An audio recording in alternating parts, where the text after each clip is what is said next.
Everyone, welcome to the Museum of Jewish Heritage, a living memorial to the Holocaust. I'm Sydney Yeager, the Public Programs Coordinator here at the museum, and I'm so pleased to welcome you to today's inaugural New York Jewish Book Festival. This event is on Robots Get Religion, Creative Golems, Jewish Robots, and the Spirituality of Artificial Intelligence with Helene Wecker, Judith Shulevitz, and Amy Schwartz. Today we hosted 32 events throughout the museum with 85 speakers and had 72 author signings. We have two final events tonight, one on Kosher Soul with Michael W. Twitty and Jane Ziegelman, and the other on the human-divine relationship with Joy Layden and Greg Bordowitz, both starting at 7:15. While you are here, or rather the next time you're here, we also encourage you to take the time to visit our exhibitions, The Holocaust, What Hate Can Do on the main level, and Survivors' Faces of Life After the Holocaust, photographs by Martin Scholler on the third floor. Andy Goldsworthy's Garden of Stones is also worth a visit, just outside of our Cafe Locks, and the whole museum was open today. Our exhibitions did close at 5, however. You can also pick up holiday gifts and books at the Pickman Museum shop and visitor services on the main level.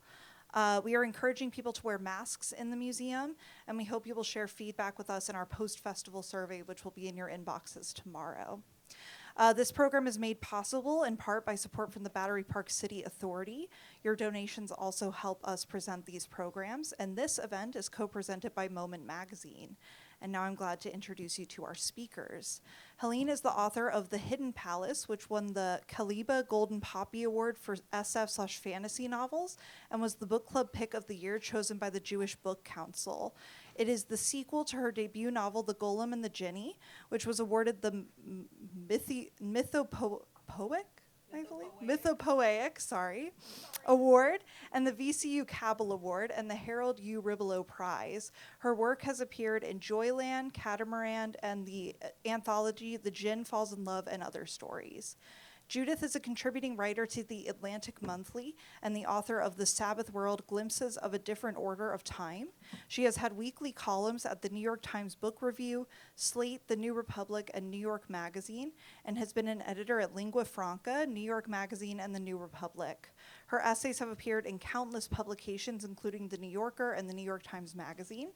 Her November 2019 cover essay for The Atlantic, Alexa, Should We Trust You?, looked at the unique power of voice-activated technology, that is, what makes talking speakers and cars and toys so seductive and possibly treacherous. Amy is Moment Magazine's opinion and book editor, as well as editor of the magazine's popular Ask the Rabbis section. She is the editor of the 2020 book, Can Robots Be Jewish? And Other Pressing Questions of Modern Life, available for sale at momentmag.com.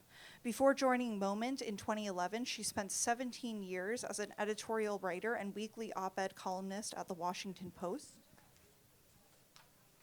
specializing in education, science, and culture wars, and was nominated for the Pulitzer Prize in Commentary in 1988. She has also worked at Harper's, The New Republic, and the Wilson Quarterly. Schwartz is president of the non-denominational Jewish Studies Center in Washington, D.C. The Hidden Palace, The Sabbath World, and Can Robots Be Jewish are available for purchase in our Pickman Museum shop and lobby, and the authors will sign copies directly after the event, also in the lobby.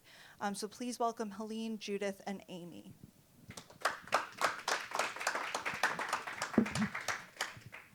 Okay, are you getting voice off this? Should I turn it on? It's on. It's on, okay.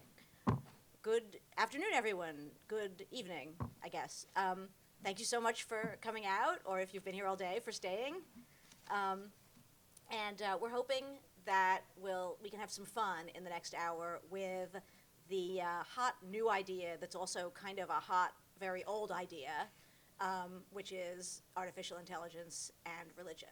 The reason I say it's a hot, old idea is because fundamentally this is basically the question of what it would be like or what it is like when non-human beings have or develop human characteristics. So we thought it would be interesting and fun to look at this rather large question through a prism of what happens when these creatures, for want of a better word, develop one particular very human quality, that is religious belief, or let's say religious feelings, actually, I think would be a better catch-all. Now, I didn't know when we dreamed up this panel that it would be not just a hot new idea, but the sort of the front page idea every day this week. Show of hands, how many people have spent part of this week playing with the new chatbot? Is that you would come across the natural language, what's it called, the GRL?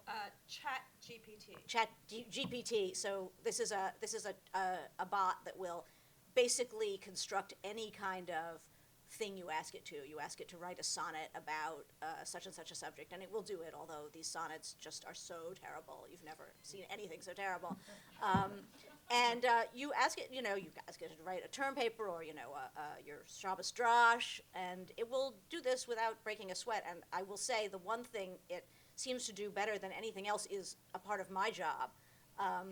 As mentioned before, I edit a feature in Moment magazine called Ask the Rabbis. It's what we've collected in this book, which, this whole thing is somewhat related to the title of the book, which is Can Robots Be Jewish? And what we do in this feature is we ask a question of 10 different rabbis from 10 different Jewish denominations, and we ask them to answer in 200 words. And this is a collection of those, but so I asked the chatbot. Apparently Judith spent the week doing something similar. She asked it, can robots be Jewish, which is kind of recursive in a way. But I just took some of our old questions and I said, for instance, is silence consent? Please answer, give us 200 words in the style of a Reform rabbi, from the standpoint of a Reform rabbi. And the chatbot came back with a perfectly good little thing, tikkun olam, and as Reform Jews committed to social justice, we must say blah blah blah. And then I said, answer the same question from the point of view of a Chabad rabbi, and the damn thing was like, well, as we try to, as Chabad Jews, we try to increase the number of mitzvot in the world, and the Lubavitcher Rabbi says this about it. Anyway, for want of a better term, the chatbot seemed to be just in heaven doing this stuff. However, this is all very well, but I'm just going to segue with another quote. I think it's from Gregory Bateson, the anthropologist. He would say that the point at which we'll know that machines really think like humans is when a person asks a computer a question and the computer says, that reminds me of a story.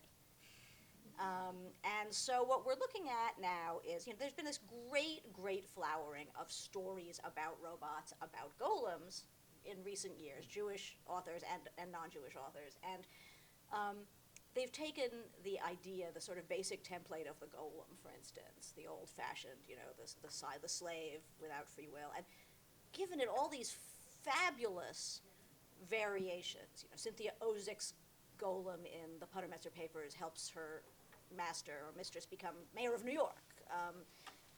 Marge Piercy's golem in He, She, and It falls in love with its creator and has a passionate sexual relationship with it. So I thought, as a way of starting out, of exploring all this, I'm going to turn to Helene, who, as noted in the introduction, is the author of one of the most delightful, intriguing golem stories I've come across, in which a golem actually, a Jewish golem and an Arabic mythical figure, a Jinni, pursue each other around 1900s New York, it's just incredibly charming, and I recommend these books to anyone. But Helene, talk to us about, set us up, like, what is it about golems and robots that's not human? Like, what are they missing, and what do they want? Wow. Okay. What do they want? To take over the world. I think what is missing is a fantastic question, because that's where the interesting stuff is, right? What is missing between golems and robots and humans? And I think, oh God, how did you stump me from the very beginning? Okay. What's the difference? Like, Okay, what's the difference between golems and robots? This one I gave we did some prep on this, and I've given some thought to it. And I think, well, one of the differences is that we have actual physical robots in the world, and as far as I know, we don't have any actual physical golems around. Golems as creatures of myth, we are allowed to play fast and loose with what they are and what activates them and what their purpose is and what it is that we seem to need from them. You look at the original Golem of Prague story, which is purported to be a medieval tale, but the more modern iterations of the medieval tale, like there was a medieval tale of the Golem of Prague, but what became famous was the 18th century, 19th century stories that purported to be the stories of the Golem of Prague. And what they are about is essentially the story of a community in danger. The leader of that community creates something to protect it, and that something is a golem. The golem, in various different versions of that story, does its job in protecting the Jews of Prague, but then either starts to physically grow larger and larger and thus threaten basically all of Prague and the Jews of the ghetto, or falls in love and does the robot run amok thing, where that sort of messes with its very limited programming, and it turns on its creator. In all versions, it either turns on its community, either overtly or accidentally, or turns on the creator, the person who made it, the Maharal of Prague, and then has to be sort of put down in the Altneuschule, the synagogue. He's laid to rest, sort of a very Arthurian sort of, when its time may come again sort of thing. That's a beautiful and very interesting story. Robots, in the 50s was when we started to have the robot stories, right? Is when we started to have what is it that makes robots so fascinating? What is it that we are afraid of when we have these, all the like I said before, robots run amok, and the post-nuclear era, and are robots here to destroy us, to take our jobs, whatever. I think the difference is the connection to a particular community. I think the difference comes in the purpose for which it is built. And that I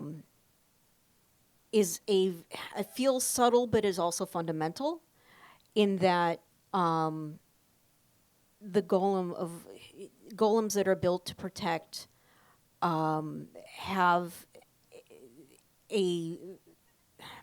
what's the best way to put this? You can't buy or sell a golem. The way you can buy or sell a robot. You can possibly buy a golem. The person in my book, the person who sort of starts the inciting incident of the book, decides to go to basically a wizard, a failed rabbi with a lot of dark knowledge, to build him a golem. And so he pays the man to build him a golem, but then the golem is his golem. And there is that connection. Golem, right? A female That's golem, gonna yeah. be Yeah. golem to be his wife. Yeah. Right. So in the interest of I don't want to monopolize it, but I would say that I am just now deciding that is the difference between a golem and a robot, is the connection to the master, to the community. That's interesting. So I didn't mean to make it such a stumper to start with. I was just thinking, well, certainly in the stories that you tell, but also in the stories people think are inspired by golems and robots or anything about these non-human creatures, I always took it. One of the rabbis in this book says, "Oh well, the golem inspired Mary Shelley's Frankenstein," but then people say Pinocchio is sort of all these non-human creatures that are created by people, they want to be human, right? They want something. Either they want world domination or they just want free will. And so let me pass it over to you, Judith. Why, to go to this other question, what is it about free will? Would that make them human? Would that make them, is that connected to them being religious? What's the... Well, let me actually go back to the question you asked, Helene, because I actually, to prepare for this, I read a famous essay by Gershom Scholem on golems and robots. So in 1965, he was asked to give the sort of, give a speech at a ceremony to celebrate the creation of a giant robot in the Weizmann Institute. This is in 1965, and he says, okay, I'll do it if I get to talk about the relationship between golems and robots. So he wrote this essay. It's very short, but I am going to commit the cardinal sin of reading it because to set it up, I'm sorry, I haven't picked this up. I apologize. Okay, so to set this up, the main point is to create a golem, the Maharala Prague, and other characters in Jewish myth and legend had to go through a particular order of operations. They had to say some things. They had to say prayers in a certain order. If they were Kabbalists, those prayers had numerical equivalents. They always had to somehow inscribe the name of God in or on the body. So Scholem talks about one rabbi who actually sewed the name of God into the arm of the corpse that would become the golem. Usually the name of God is written on the forehead. And once the name of God is taken off, it's somehow removed from the body of the golem drops down, I guess the word is dead. You erase one letter from the word emet, Yes. which is truth, and you get mate, which is dead. There you go. Perfect. It's maybe separate from the name of God sewn into the line. Right, right. So anyway, so then he makes this really amazing move where he says that, I'm just going to read two quotes. It is only appropriate to mention that Rabbi Love, if I'm pronouncing his name correctly, that's the Maharala Prague, who created the classic golem, was not only the spiritual, but the actual ancestor of the great mathematician Theodor von Karman, who, I recall, was extremely proud of this ancestor in whom he saw the first genius of applied mathematics in his family. But we may safely say that the rabbi was also the spiritual ancestor of two other departed Jews. I mean John von Neumann and Norbert Wiener, who contributed more than anyone else to the magic that has produced the modern golem. And then one more quote. He asked, do they have something in common? Is there a lineage that we can trace not only through these, sort of spiritual ancestors, but is there something in particular that goes directly from the golem to the robot? And he says, the old golem was based on a mystical combination of the 22 letters of the Hebrew alphabet, which are the elements and building stones of the world. The new golem is based on a simpler and yet at the same time more intricate system. Instead of 22 elements, it knows of only two. The two numbers of 0 and 1 constituting the binary system of representation. So we go from the Hebrew alphabet to digital, the digital system, which is pretty amazing that Scholem was saying this in 1965. That's a great move. Mm-hmm. Yeah. We were also talking about the idea that there's this quote from Arthur C. Clarke who says that any sufficiently advanced technology is indistinguishable from magic. And so essentially when you have these imaginary robots in fiction that can do things that so far they can't do, I mean, real robots, like you've written about Alexa, for instance, which we'll get back to, but actual robots are one thing, but imaginary robots are basically golems, because you're back into fantasy. Right, so let me get back to the question of free will. So I reviewed a book in the Atlantic called Clara and the Sun, came out last year by Ishiguro. And in it, there is a robot who is an artificial friend, an AF, which is sort of funny when you think about it. Who is more human, that the sort of premise, the twist of the novel is Clara is more human. She has more humane qualities. She has more compassion and love in her than the humans for whom she works. And so that's the little twist. And she also has religion, which I think is why you actually asked me to this panel, as you read that review. So she is, in fact, a more deeply religious figure than the people among whom she lives. And she has a direct relationship with the sun, who she runs on solar power. So the sun is what powers her, the sun is what allows her to live. And she capitalizes the sun, so it's always the capital sun. When she says he, she personifies it, and the H is always capital. And at a certain point, she must save somebody whom she works for, but also clearly loves, and she goes to the sun. And the sun, it's not clear whether the sun is responding, whether all these things are coincidences. And then there's a certain moment in the novel when there is a very clear moment of sort of Christ-like transcendence or assumption of something in the sun, or something in the barn where she speaks to the sun, toward the sun. And at that point, the person she's trying to save is saved. So, yes, she has religion. But the real point is that only we want them to have religion. We want them to have free will. Robots themselves do not pretend to have free will. So I talked to the people who design Alexa, and they said we make it very clear that she makes it very clear that she is a robot. If you ask, for example, if you ask Alexa, this may have changed by now, but if you ask Alexa what's your favorite flavor of ice cream, she will say, I am a robot. I don't like flavors of ice cream. But if you force me to choose, I will choose Neapolitan because there's something there for everyone. So she's actually programmed to say that. And I actually asked the chatbot, whom Amy was talking about, can robots have religion? And it said, I am an OpenAI sourced natural language processing program who learned da-da-da-da-da. Religion is a system of beliefs and a series of feelings about a divine entity, and I can't have those. So we're the ones who impose all that on fictional robots. There's a very clear divide I think we need to be very clear about here, which is robots don't have subjectivity that we are aware of. Robots in fiction and golems absolutely do. So we're the ones who want them to have free will. So in other words, this was actually going to be my segue. So basically, enough about them. Like, what about us? Like, what do? One thing. So let's use that as a frame then. All these things we're projecting on robots, or I guess golems, but I think for this purpose it's more robots. What is it we're projecting on them? What does it mean for us to wonder for us to give a robot spirituality? And you mentioned Christ-like, but so there's other religions. In the words of the book title, can a robot be instead Jewish? Would that be different?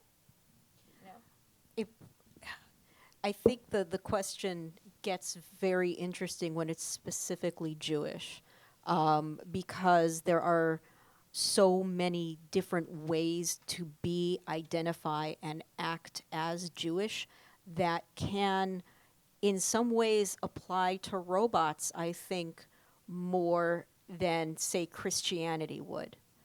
Can a robot keep the Sabbath? Absolutely. There's a program for that. There is exactly. And there's also apps at this point. There's, when if you look at the law,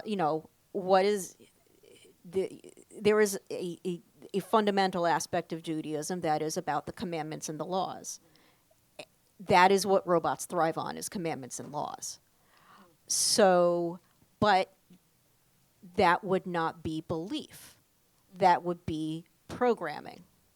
So, can a robot act Jewish? Absolutely. Can a robot be Jewish? Totally different question. I think that comes back to the question of why is the entity, whether it's us or the robot, why are they keeping the commandments? Mm-hmm. Why is what's the, and that's, I think goes back to this question about free will, which is, can you be religious? Can you do religious things without choosing to do so? Mm-hmm. It's a difference between a commandment and a command. It's, like what's we are given commandments. We are not programmed to do them. we decide, and that's the decision making. And that's what makes it. We could perception, always stop without our brains exploding. Right. Do you want to add anything to the spirituality Well, question? it just makes me think of, the adage that we were all raised on, which is Judaism is a behavior, it's a praxis, right? We don't have to believe. That's what makes us different from Christians. But, you make me think of the fact that, or you say, we're not that obsessed with God. God's not that big an issue for us. It's all about how we behave.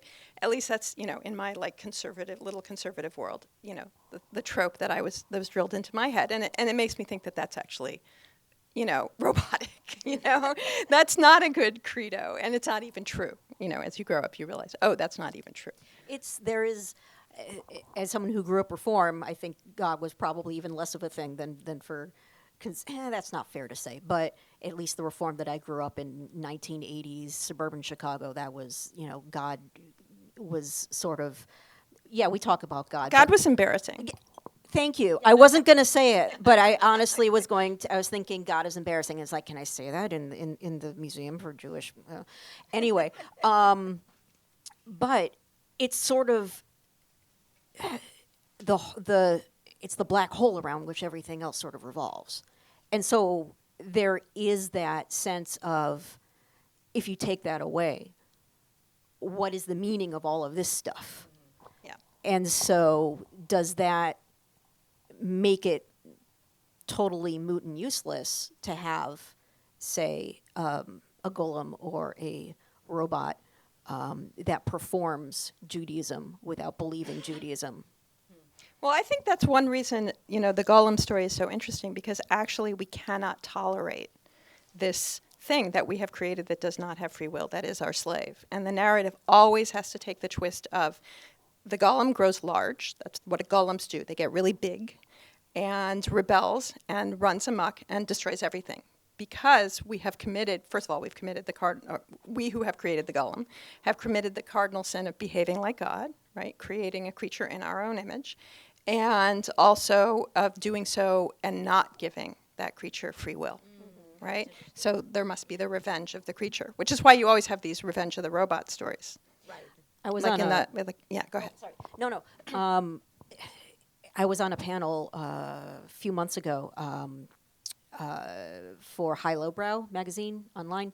It was about golems, and it was a number of sci-fi and comic book writers, a number of whom were black, and who had very much identified with the slavery aspect of the golem story, and how the golem, in its essence, being the creature that a master creates that it is then terrified of, and how much that that framing allowed them to play with aspects of the legacy of slavery, and so exactly that same thing.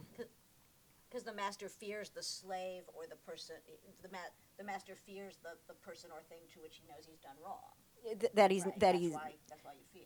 Well, and having that sense of having made something that now it is on you to be the tyrant and to control it, and tyranny is if you have anything of a moral sense, that is an untenable position.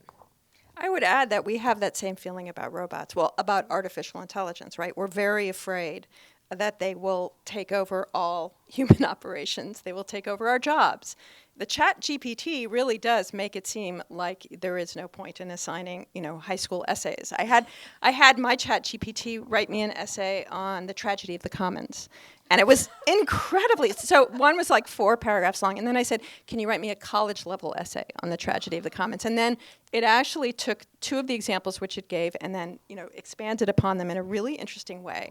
And then I sent it to my friend Esther Fuchs, who is a political scientist, and I said, what would you grade this? She said, well, I think it's a really good 9th grade essay. It's not a college essay.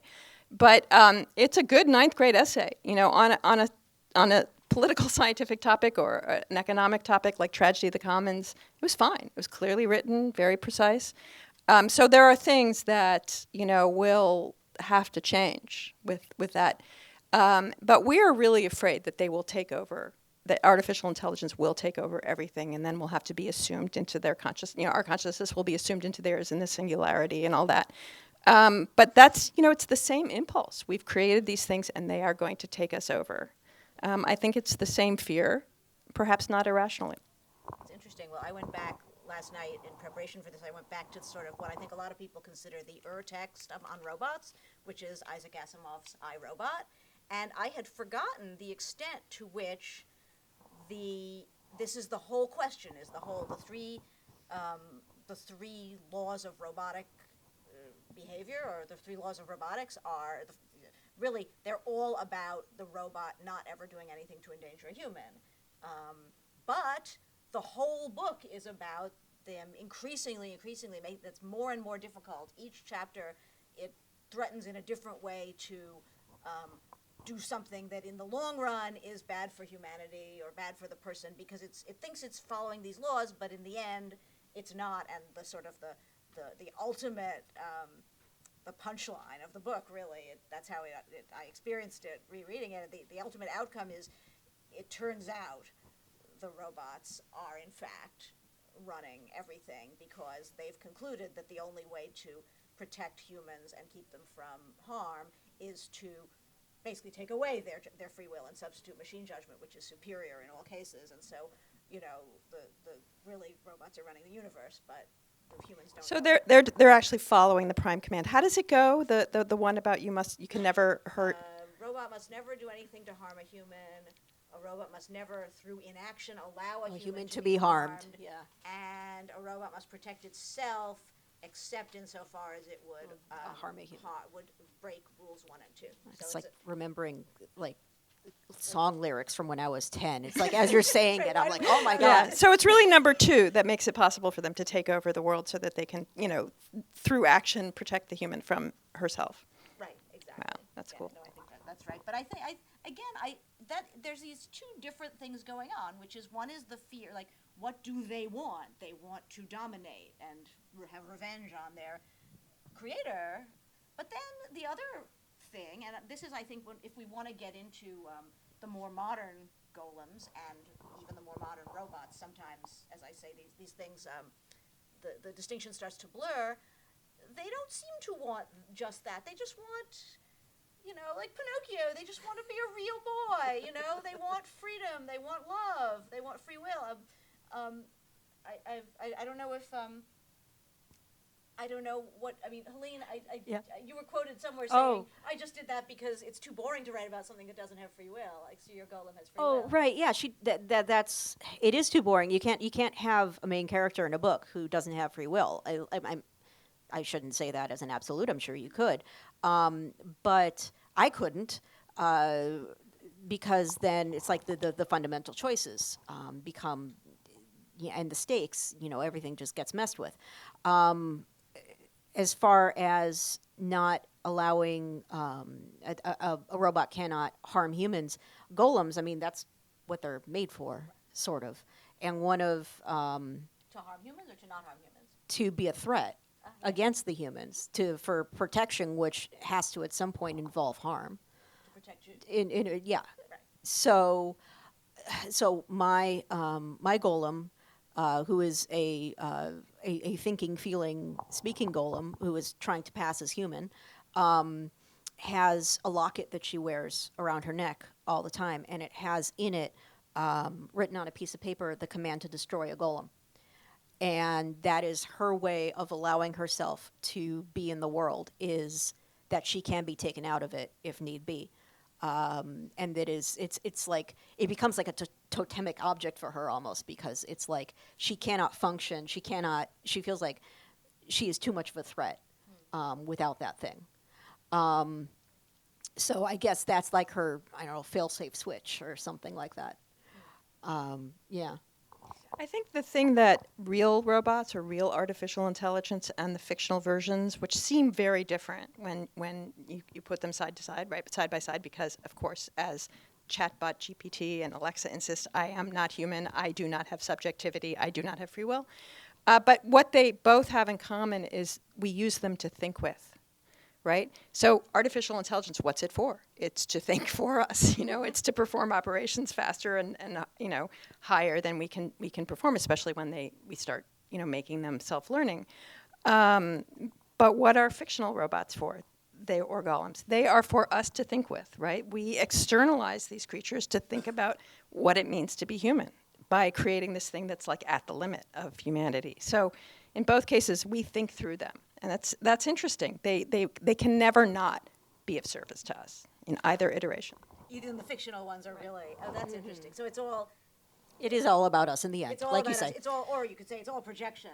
Well, that brings up the sort of the related question, and I keep circling us back to the ostensible topic, although this topic tends to go in all sorts of directions.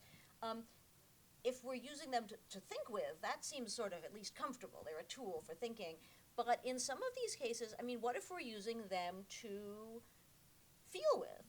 Or, you talk in the Alexa, I love, you have this piece you have this bit in your Alexa piece where you say, for some reason or other, I said to Alexa, I'm feeling lonely. And Alexa said, I wish I had arms so I could give you a big hug. And I found it moderately comforting, yeah. Okay, because it's also in that case, the point of this piece was about the unique quality of voice to arouse emotion and to cause us to develop a kind of theory of mind that is stronger, than a chatbot, right? I'm reading this text. I don't even really imagine that it has emotions. But when I hear a voice, I can't not attribute to it emotions. But I can't remember what your question was. No, I was just, you found this comforting, but it's also very creepy. Oh, one of the things that was really the most interesting part of my Alexa research, and since the piece was about Alexa and not about this, I only had to, a few paragraphs to put it in there, but emotional artificial intelligence, which is developed to an extremely high level that people really don't realize how advanced it is. So, there are people working on coming up with analytical models that can detect all the different signals of emotion in your face, in the crinkle of your eye, and the shape of your eyebrow, and the pursing of your mouth. All of this can be quantified and analyzed. Now you ask, why would they want to do that? And actually the commercial applications are, believe it or not, cars. With self-driving cars and semi-autonomous cars, it's going to be really important for the companies that make these cars for the car to know when to hand off. It's all about the handoff, the control of the car to the human. What if the human is too agitated? What if the human is drunk? What if the human has been asleep, while the car drives itself and now tries to take control but isn't really ready? So that's a lot of what it's about. It's also used in Ubers. It's being used in Ubers all over the world to detect when an Uber driver is becoming so irrational that he or she is a danger to his or her passenger. So this is where it's being used, and it's also being used by the Chinese, I should say, as an addition, an added layer on their facial recognition technology. So it is unbelievable. I went and interviewed these people, and when they showed me, the faces of the people that were being analyzed, I could not read them as well as the computer could. Not nearly as well. And it was just whatever they showed me. I doubt this is what it looks like in action, but there were just these metrics scrolling down the screen, which I couldn't even read because they didn't use human language. But, they were analyzing every single data point that they had been trained to analyze. And they can do it with voices too, which is how I worked it into the piece. They can do it with voices too. And that you would be astonished at how many different things you can break apart with voice. And in fact, just one more point that I could make, so this emotional artificial intelligence analysis of voice is now being used to detect all kinds of diseases, like heart disease you would not expect. In fact, this is an Israeli company doing this. It's sort of using voice analysis to detect disease. Wow. Okay. I know it's I can put you in. I can send you to the website. Please. But it's then taking that back to, okay, so, but what does that mean? What does that mean presumably then a robot can replicate that. If we can break it down in people. They're working on that, believe me. I They're know. total. There are robot therapists who use this technology, use this, this data and these programs, I guess is what the word I'm looking for, to replicate emotions so that they can, function as psychologists, and they are actually being used with veterans right now. So if a robot psychologist said the exact same thing that a human psychologist said, is the only difference then whether the patient knows that it's a robot or a human? Because I can imagine it being at that point like there's going to be. Well, it would be terrible malpractice to not have Well, not the to patient not know. let the But I patient- will say one thing that came up when I was interviewing a psychologist who works on this, and he said, when we're talking to people, we're very concerned with self-presentation. We're very concerned with coming off in a certain way. With a robot, we let our guard down. So he said, this is one way in which, an artificial psychologist could in fact be superior, is that you don't care what you say to a robot. Because you're not going to bump into it in a supermarket. You're not going to. Although, eerily, I came back to him and I said, well, yeah, but the robot's always going to remember whatever Well, you that's said. true. Right, depends what, again, it doesn't matter, but it doesn't matter for whom. I mean, this, I think, is another bridge back to the question of emotion in a different way. I mean, one of the questions, so in one of the books that is really interesting on this whole thing, Marge Piercy's novel, He, She, and It, the center of it, there's a cyborg. He's one of those fictional robots. He's way beyond robots, but he's brought into existence sort of like a golem to defend a community in a future when everything's anarchic and people are at risk. So he's been programmed to protect the community, but he's also very, very, very attuned to emotions, and he can do, so he falls in love, oddly enough, with the central character, not his creator, but the creator's granddaughter, and who's also a computer scientist, and there ensues this love affair between them, which is partly shaped by the fact that this robot really exists only to make her happy in a fundamental way, knows exactly what she needs and what she wants in a way that a human maybe could never do. And is endlessly patient. Endlessly patient, That's- endlessly strong. Right.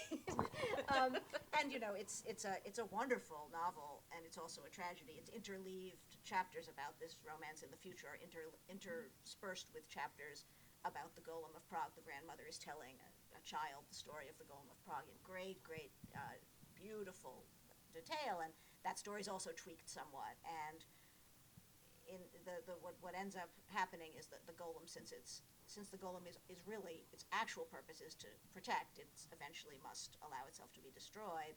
And Shira, the woman who loves it, she has the program. She could create a new one, and the book ends with her realizing that she won't do that. She can't. It would be wrong to try to make him again, because he really, to honor him as an actual object of her love, you can't just make another one. And so I'm just wondering, like, what is it? This idea that the robot has no independent purpose or subjectivity, does that mean it cannot love? And by extension, does that mean it can't be religious? Well, I mean, we would have to reconfigure our understanding of love and religion, I think, in order to say that an actual robot, actual artificial intelligence can love and have religion, but maybe that's what the artificial intelligence is for, to think about what it means to love, to think about what it means to have religion.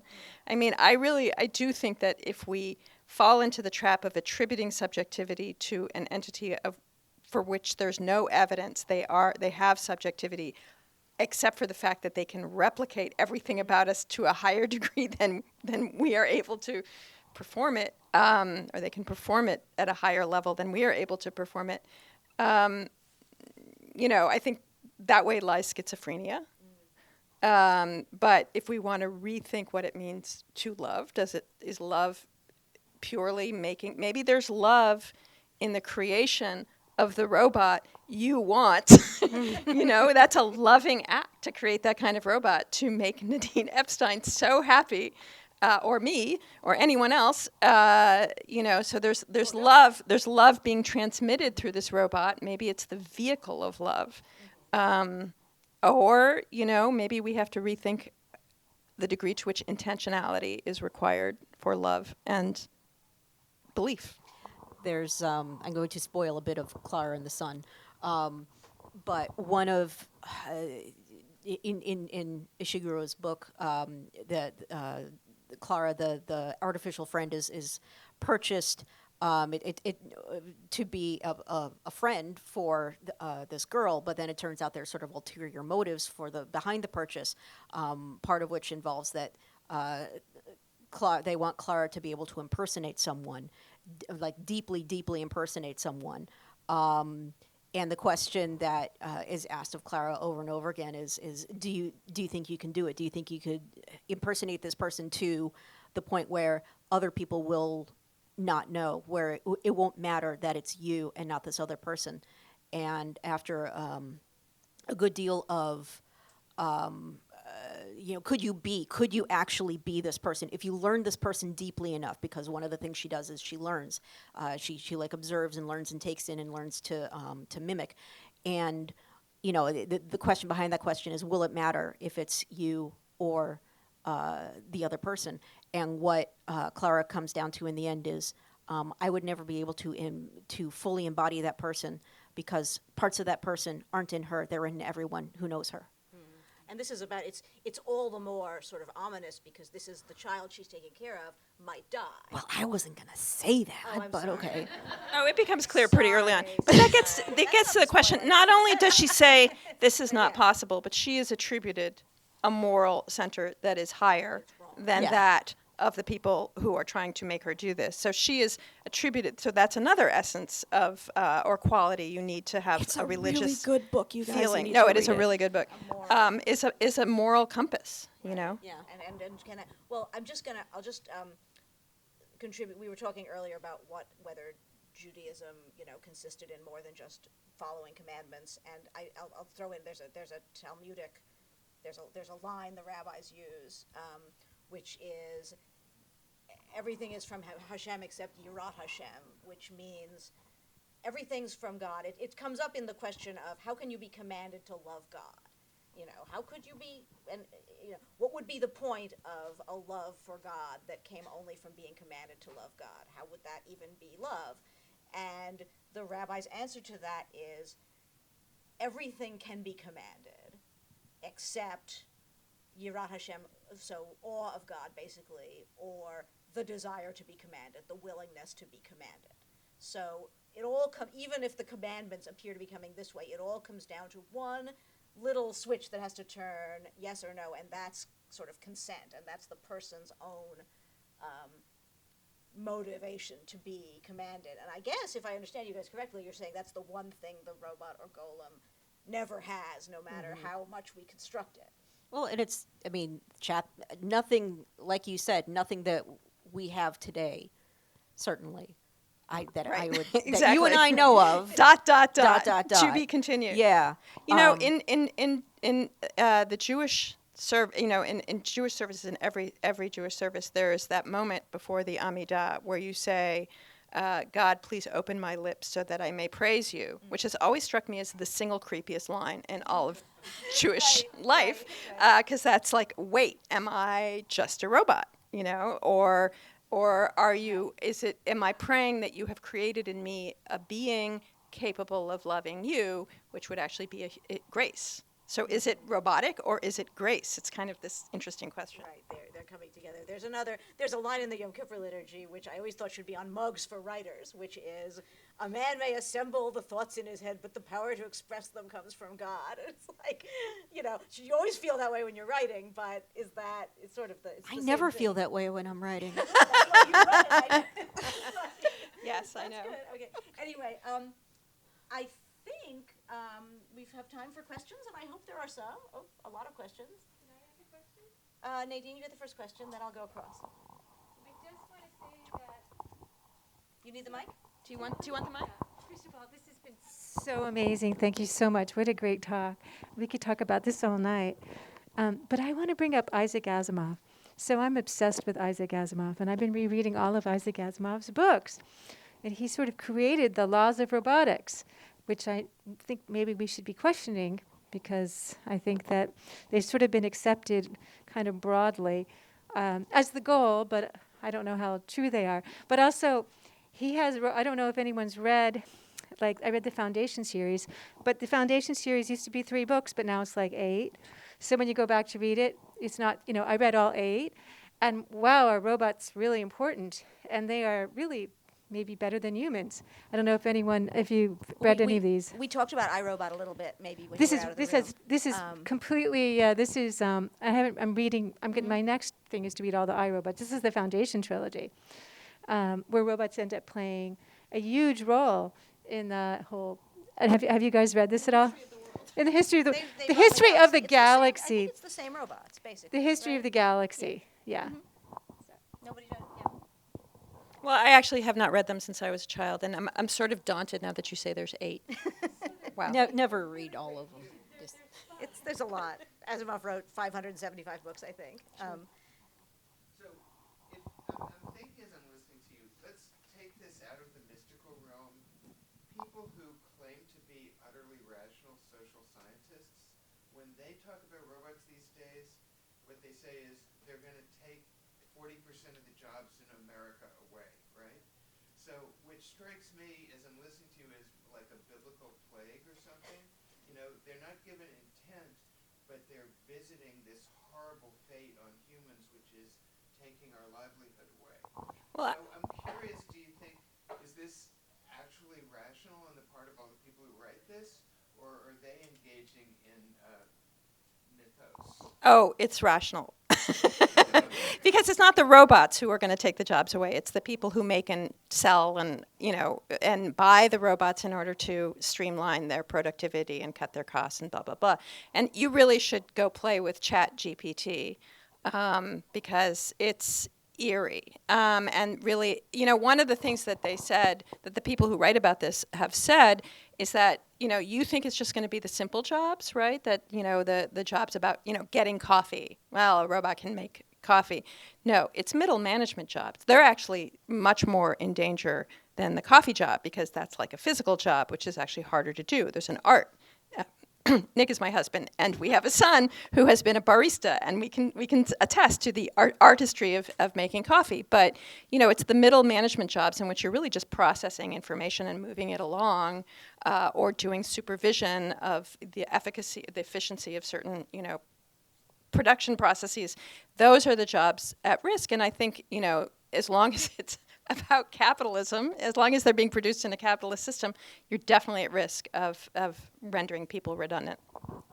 One thing I would say the chatbot is not at all good at so far is anything you call creative writing. I think you're the least at risk of any of the 3 of us. If anyone has asked the chatbot to write a sonnet, just cover your ears and cringe with the results. I've never read such lousy poetry, and I think the fact that the people who are writing about this don't really mind the poetry just is because That's just because it was programmed by people who are literarily illiterate. Well, they're just dipping into right, but they're also dipping into the same data set as everything else. I mean, I don't know, way back a million years ago when I was an editorial writer, I wrote a piece about a little program that had been written that was supposed to compose Bach chorales. Because they thought it would be a good sort of, it's the same thing but much simpler. They thought it would be a good task for software because it's very rule bound. Bach is very mathematical. Right, it's all mathematical, and the rules of a chorale are very specific, and it can be so long and has this anyway. And so the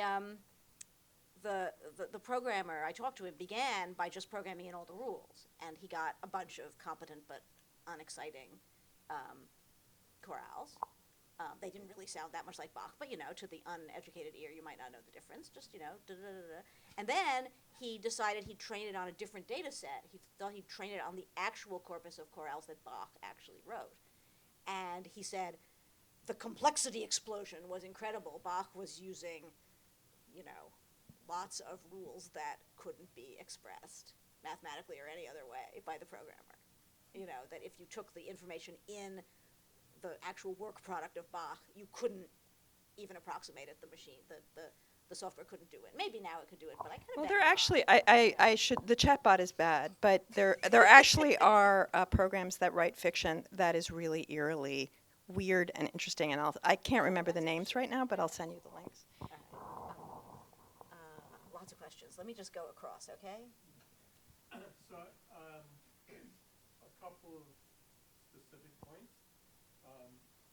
At different points during your discussion, you've been talking about something which I think is like the Turing rule or the Turing question, which is if you're having a discussion with a computer, can you tell, and you don't know whether who you're having a discussion with is human or artificial, you know, is what you're having, if what you're having a discussion with is artificial and you don't know, then you pass the Turing test. And supposedly no one has done it, although there was one recent program which used certain rules and conceits and I think literary conceits and actually did it. So I think the question is open and people are working on it. In some cases, people may have succeeded. And there's one famous story that I can't remember his name, but there was a professor at MIT. He wrote a story to be like wrote a program to act like a Jungian psychologist. And this was in the 50s or 60s. Eliza, right? Was it Eliza? Yeah. Yeah. And he gave it to his secretary and had her, you know, do a thing. And afterward he said, okay, you know, can I see what you did? And she refused to allow him to look at it because it had become so real to her that she really had opened herself up. So, you know, this is something that has been with us for a while. And then the other point is now we have it about art as well. It's interesting you mentioned GPT because it's words, but the last 3 or 4 or 5 months before, the big thing in the news was AI and art. And some people have asked, well, create Jewish pictures. And there's a series of pictures where they say create a or bring together pictures of a rabbi and the vegetable in guacamole. Avocado. And you look, it's just the shape of a rabbi. An avocado-shaped rabbi. Cool. Okay. I know a few of those, actually. What they evoke in you is, you know, depending on your relationship to the rabbi. Or an avocado. I'm very fond of That's avocado. very funny. Rabbi-cado. Let's go to you in the front. Yeah. So thank you so much because this is amazing discussion. I'm really enjoying it. But one thing that kind of occurred to me when you guys were talking about like robots, humans, golems, is that we're always if you're dealing with AI or with a robot, you're asking them the question. You're asking Alexa the question. But it seems to me that the whole idea of human free will is when they ask the question. And I feel like that would be the sign that it's becoming emotional. It's becoming because and also when you're talking about like having like the AI therapist, which I thought was brilliant because I thought, you know, sometimes you have a talk with your therapist and you're having it's basically you're just reiterating the same problem that you've been having for years and nothing changes, but maybe that the robot therapist could actually like tell you something different, but also maybe they tell you the thing that you actually need to hear, whereas I don't know, I'm just sort of thinking out loud, but I think that it's this idea that if they're going to start questioning and asking and changing, then that makes them emotional, potentially human. Whereas if we're the ones that are projecting. Like I think, like you were saying, the whole idea of projection. That is this whole idea of whether you're going to create a golem out of clay, or the robot, or out of playing words for God. that matter. You're Yeah. projecting yourself, your views, everything onto this creature. Whereas once they start projecting back, they start communicating and asking. It makes it a completely different thing. Right. That's why this question of what do they want? Do they Right. want? Is there something Right. they want? And, Right. you know, then they Until could that be religious. happens, Yeah. then, yeah. No, that's right. Yeah, I think that's interesting. Okay, I'm gonna go to you. It was really interesting what you're saying about contradictions of you mentioned Hoffman. What you were saying about also the Pinocchio story. How can something that isn't human want something? How can it want because it has no free will yet? Is that different to the Adam and Eve story? Like, how can something choose to sin which has no knowledge of good and evil yet? How can you do something before eating from the tree? Is that the same thing as the Right, and they don't. That's interesting because they have free will, but that's a really interesting question. You guys, anything? Well, they were created with free will, so Yeah. right. So, and I could answer you by saying, well, they were programmed to ask questions, right? So it gets back to this really complicated philosophical argument of like, so if you're programmed, as Adam was, right, imbued, imitatio Dei, created in the image of God, if you're programmed to do that, can you have free will, or what does that mean? It's like, then you get the idea of the spirit, right? Because you have to go back to that, because that has to be the distinction. But what is that anyway? So I think it's a tough one. It's a good question. It takes you back to this other question, which I think it came up in the prep, is what if one of the ways it could be Jewish, other than following commandments, is arguing? Like, what if, Jews argue. What if the robot is programmed to argue? Or what if that's, could that be, or to dispute, or even to, push back? Is that a way of expressing again, maybe not spirituality per se, but expressing subjectivity? Some kind of human quality. But then you can always go back to the question of, but were they programmed to do But were that? they programmed, and what Right. were they So trained it's on? And what- is it just that it's been trained so well? But at what point does being trained so well equal free will? When will we know? Will we, when will we know that little nexus point has been hit? I think we've gotten right to the heart of like what philosophy is going to be grappling with for the next 50 years. Right on time. I think there was one more question, and then I'll have to wrap it up because otherwise we don't have time to sign. Hello. Yeah, I'll try to keep it quick. Okay, so we've been discussing a lot about the golem itself. So I'm wondering about the person who creates the golem, because often in these stories, it's done by a rabbi, by a holy man of a certain age and a certain scholarly learning. Or when we talk about robots, it's run by someone with a certain amount of intelligence, which is linked to an academic background of years of time. So I'm wondering who is the accessibility of the person being able to create a golem? The accessibility. In other words, you're saying it's sort of an elite problem. Who is allowed, who is able, and who is allowed, who has that knowledge? Who gets to be God? Yeah, who gets to be God? Who gets to have the knowledge? What is it? What are the conditions? What are sort of the if it's a tenure track position to be able to make a golem, then how do you get tenure? And so that sort of rolls into the question of who traditionally has been in these positions, and it's been men. It's been men of certain lineages and certain learnings, and this is actually something that I'm very interested in exploring, at least from the fictional perspective. One of the in this book, The Hidden Palace, there's another golem named Yasala that is more of a traditional sort of hulking golem, a Prague style golem, who is created by a male rabbi, an older male rabbi, but in the end, the golem becomes bound to the rabbi's young daughter, and so she becomes his master, and that is something that I was very interested in from the position of, okay, what would a 10-year-old girl with a golem do? And what would that relationship look like?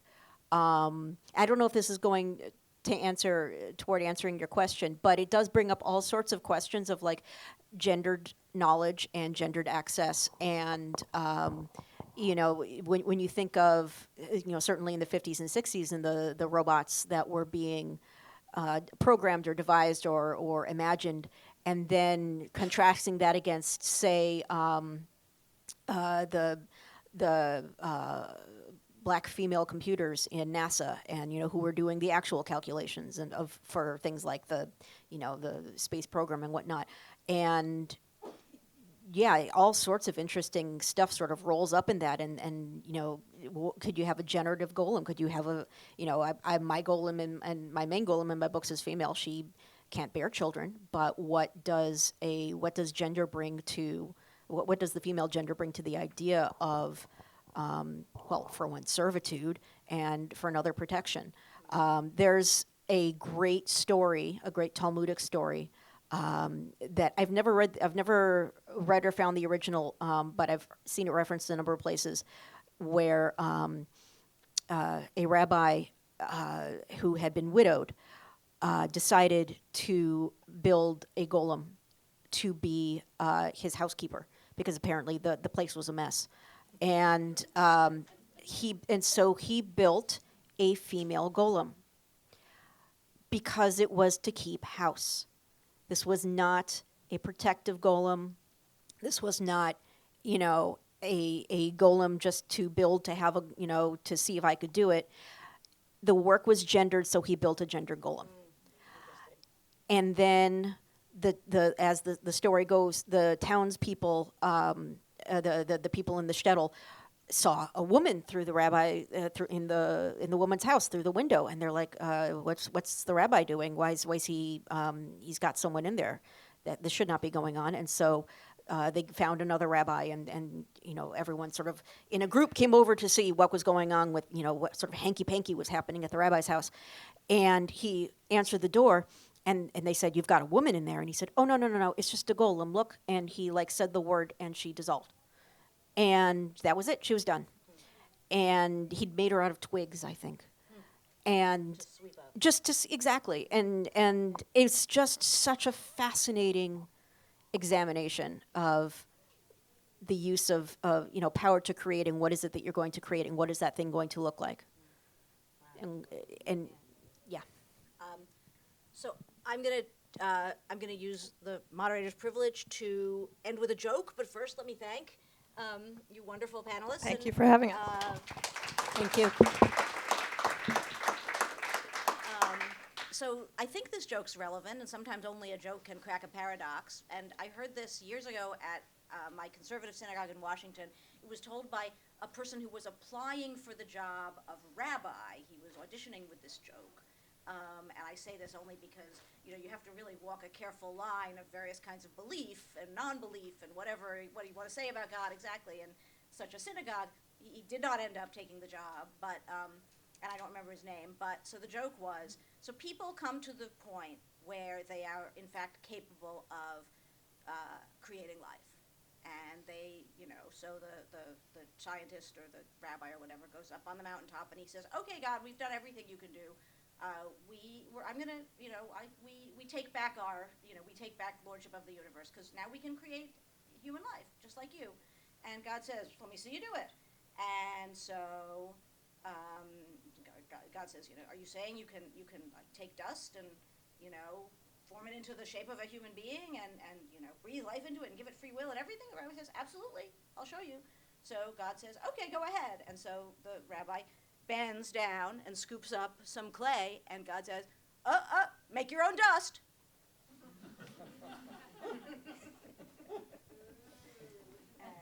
So with that, I hope that's not too I'll big give you enough the to job. end on. I offer you the job.